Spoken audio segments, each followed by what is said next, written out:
Hi everyone, the Gazette has a new name. It's now called Nostalgia USA, and each month it's getting better. A real entertainment experience. And within each issue there will be special pricing on selected oldtimeradiodvd.com collections, only available to our subscribers of the Nostalgia USA. Take advantage today by subscribing at oldtimeradiodvd.com. Nostalgia USA, special pricing. What a combination. Go to oldtimeradiodvd.com today. You'll be glad you did. Let's now join our featured presentation.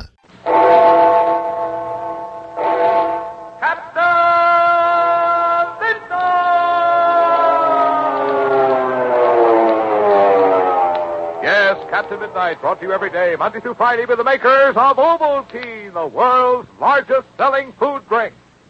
Now, millions of people are taking a food drink to get their extra vitamins because they seem to agree that it's the pleasantest, easiest way to get the extra vitamins they need. And if you're one of these people, I'm sure you'll be glad to know this. No other popular food drink on the market gives you as complete a range of vitamins as Ovaltine. Yes, that's true, and it's very important, because Ovaltine is the only popular food drink that is fortified with vitamin C. No other supplementary food drink you can buy is fortified with this absolutely necessary vitamin. In fact, here's how important vitamin C is.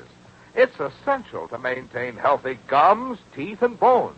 And you should get it every day for perfect health. You can't store it up in your system.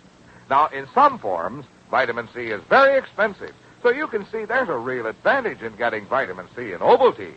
You get it as a bonus, along with all the other essential vitamins and important minerals. Other popular food drinks you might buy don't contain vitamin C. In fact, some of them fail to supply 2, 3, or even more of the essential vitamins and important minerals in significant amounts. But when you ask for Ovaltine, you get them all, including vitamin C. So for the most complete of all popular food drinks, most complete in essential vitamins, minerals, and important basic food elements, be sure to ask for Ovaltine, the only popular food drink that gives you a bonus of vitamin C. So get a jar of Ovaltine today. And be sure to have pencil and paper ready right after tonight's adventure, when we'll have another big secret squadron signal session. And now, on with the action-packed adventure, The Slave Smugglers, with Captain Midnight and the Secret Squadron. Aboard the fishing boat, called the Bessie Ann, lying at anchor near a small Maine village, Captain Midnight accused Shelby, the owner of the vessel, of accepting an offer to join forces with a mysterious fleet of smugglers working out of the nearby town of Batesville. When Captain Midnight, who rightly suspects that the smuggling activities are connected with a gigantic plot against the United States, heard that Shelby was completely unknown in Batesville, he hit upon a brilliant and dangerous scheme to pass himself off as Shelby and Chuck as his son. Now, it is 2 hours later, and the Bessie Ann has docked at Batesville. A heavy fog blankets the waterfront. From far out on the sea can be heard the weird, monotonous croak of a foghorn sounding its ghostly warning. At length, 4 shadowy figures appear on the deck of the small fishing boat. They lower the gangplank, but only 2 of them descend it, while the other 2 stand at the rail watching their comrades disappear into the enveloping mist. It is Captain Midnight and Chuck who are groping their way along the dock, moving slowly, cautiously, in the direction of the dim yellow lights that mark the heart of the village, where they expect to find McGrath in the tavern called the Night Owl.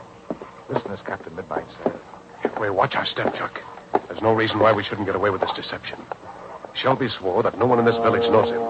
So there'll be no one to say that I'm not he and you're not my son. And in these outfits he lent us, we sure look like fishermen. Right. In addition to that, we know the password that McGrath will be expecting us to say. In the service of the chief. That's it. So you see, Chuck, we've got the odds in our favor. Unless something unforeseen happens, there's no reason why McGrath should suspect us. Oh, I'll have to keep reminding myself that my name's Chuck Shelby and that you're my father. Just stay quiet unless he talks to you. Let me handle the deal. Okay, sir. This must be Main Street we're running into here. Yeah, looks that way. One of those signs up there is probably the Night Owl. On your toes now, Chuck. From here on in, we're in danger. One false move and it may cost us our life. At this very instant, in a small, shabby room in the rear of the tavern called the Night Owl, A stocky, heavy-set figure with a jutting jaw and several days' growth of beard is seated at a table, idly shuffling a pack of cards. He seems to be waiting for something. At length, he raises his narrow, bloodshot eyes sharply. Someone's tapping at the door. It is the familiar signal, one knock, then two, then one, that identifies a member of Ivan Shark's organization. The man at the table calls out softly. That you, Ace? Yeah. All right. Come in. McGrath, let's... Shut the door, chump. Want to tell the whole joint about it? Okay. You're dripping wet, Ace. Where you been? Out on the cliff. Fog out there, thick as soup. I got news for you, McGrath. You've been out at the transmitter. You picked up a message from the chief? Yeah, how'd you know? What else would you been doing on the cliff, stupid? The batch you was expecting come in this afternoon. They're on the island now. You're to have at least one boat out there tonight to pick up a load. Tonight? Where does he get that stuff tonight? Take it easy, McGrath. What's the big lug think I do, manufacture these boats? Watch it. Remember, you're talking about the chief. Ain't you got none available? Not tonight, I haven't. The two that were supposed to be on duty are laid up in the yards, getting repaired. Well, you better dig one up, McGrath. The chief will slit your throat if you don't send one out there for a morning. What about this new guy Finch lined up for you? He was due in here tonight, wasn't he? He ain't showed yet. It's still early. Maybe he will. What was his name? Shelby. Yeah, that's right, Shelby. Got his own boat, ain't he? Supposed to have.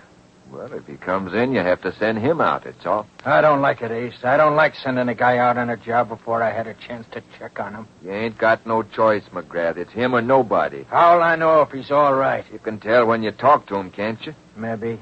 Finch said he's all right, didn't he? Finch could be wrong, too. Yeah, Ace. but... Yeah?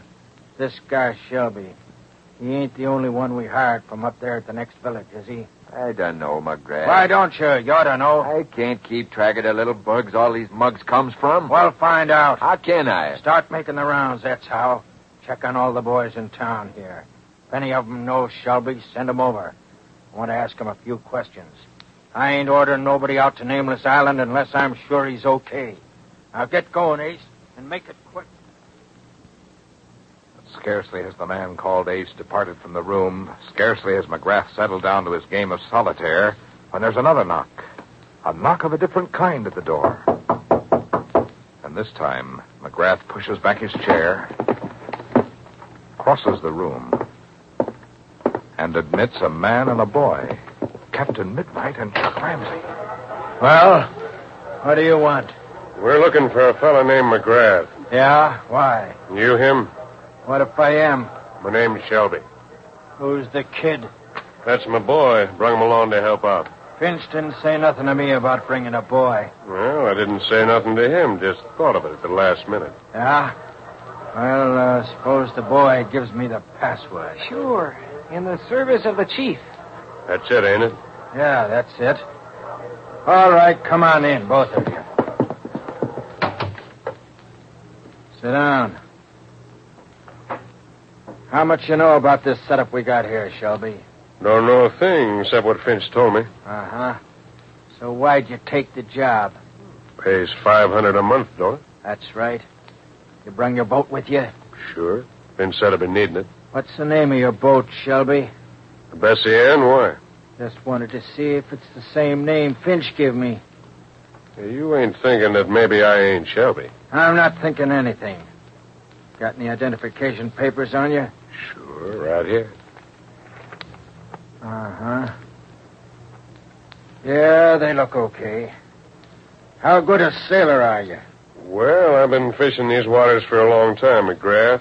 You never had no trouble? There's a bad fog tonight. Think it might give you trouble? Not a bit.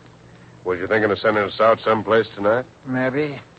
I'm caught short-handed, and I may have to. Well, we're setting raring to go. Just say the word. Right, son? Darn right we are, Pa. Ever hear of Nameless Island? Heard of it, yeah.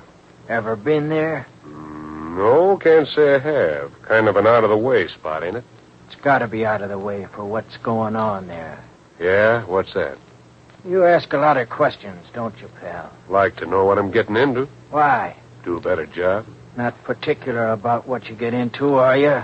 How do you mean? Well, take the Coast Guard, for instance. What do you think of them? Ain't so sold on them that I'd be against slipping one over on them. Thought you didn't know nothing about this job. There's no law against guessing, is there? I've been guessing ever since I talked to Finch. Looks like I guessed right. Yeah, looks like you did. All right, Shelby, you'll do. You hiring me? Pending a little investigation I'm making, yeah. What kind of investigation? Never mind that. But I want to know I said never mind that. You're hired and you start working tonight. It's all you've got to worry about. What do I do? You make the trip out to Nameless Island. And after I get there? There'll be something waiting there for you. You take it on board and bring it back. And you don't let no Coast Guard cutter spot you. How many men can your boat hold, Shelby? Oh, guess I could squeeze 25 or 30 on it. Good. This cargo, it ain't men, is it? I didn't say it was. No, but you kind of hinted it might be. Let it go at that, then. It might be. Well, in that case, Mr. McGrath... Wait a minute, Shelby. Hold it. Somebody at the door. That you, Ace? Yeah, it's me. Now we'll get the score on that little investigation I was talking about. Come on in, Ace. Well, what's the word, Ace? I found one, McGrath. He ain't seen him for a couple of years, but he remembers him. Good. Where is he? Waiting right outside the door. Bring him in. Okay, McGrath. Who's coming in? What's this all about? Just double checking on you, Shelby. Don't get excited. Double checking how? I sent Ace out to find a fella from your hometown. Wanted him to identify you, that's all. Looks like he dug one up, too. Here he comes now. And as the door to the back room opens, Captain Midnight and Chuck glance at each other in suspense and anxiety. This is a development they hadn't counted on. A man who knows the real Shelby personally. A man who can identify them as imposters. Will he reveal the truth to McGrath? And if he does, how can the secret squadron leader and his young agent escape from their desperate predicament? Don't miss tomorrow's thrill-packed adventure, The Edge of Doom. And now, clear the airways. Stand by. The secret squadron signal session is on the air. Now, tonight we have a thrilling secret code message from Captain Midnight. And every secret squadron member who has that swell Captain Midnight codograph can work it out in a hurry. Now, here's tonight's message. An exciting clue about tomorrow's adventure in code A1. First word. 21. 25. 18. 15. 6. 25. Second word. 7. 14. Third word. 2. 12. 25. Fourth word. 15. 24. 16. 9. 9. That's all. Now set your whistling codograph for code A1 and figure out the secret clue to tomorrow's adventure. And listen regularly for more of these exciting secret squadron signal sessions. And say, remember those swell contests in your secret squadron handbook with cash prizes and wonderful new portable radio prizes? Better get busy. Enter those contests right away and win some swell prizes yourself. Remember, too, each secret squadron member who enters a contest receives a gift from Captain Midnight. So look on page 14 in your Secret Squadron handbook for the contest rules and get busy right away. Tune in tomorrow, same time, same station to Captain Midnight. Until then, this is your Ovaltine announcer Tom Moore saying goodbye and happy landing.